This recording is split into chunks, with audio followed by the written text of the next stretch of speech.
How can we make our cities sustainable? By shouting louder and by taking the It's people not just who about make... protests, right? Oh, it is very much about protests.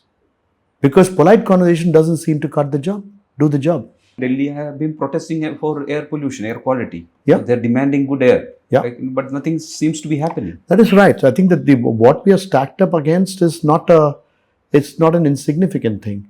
You have the government's inertia can be shifted by political pressure.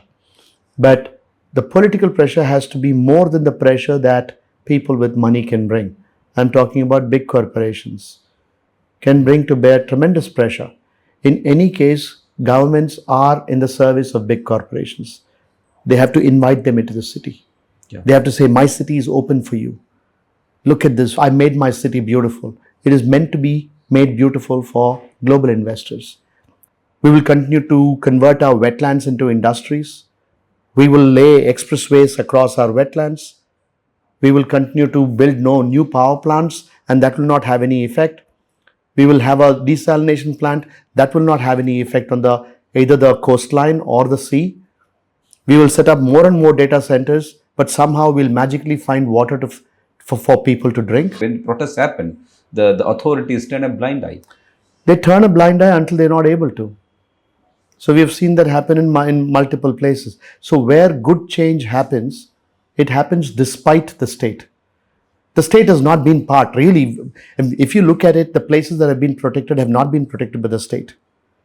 When the state moves in to protect, it does so by excluding local people. Thousands of fishers along the western coast, they are being affected by many of the construction works that happened in the past.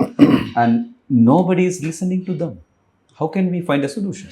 Well, I mean, I think that the solution is not an end point. Solution is a constant thing. Correct. The fight is always on. Because I've spent 30 years as an activist. There are more battles I have lost than I have won.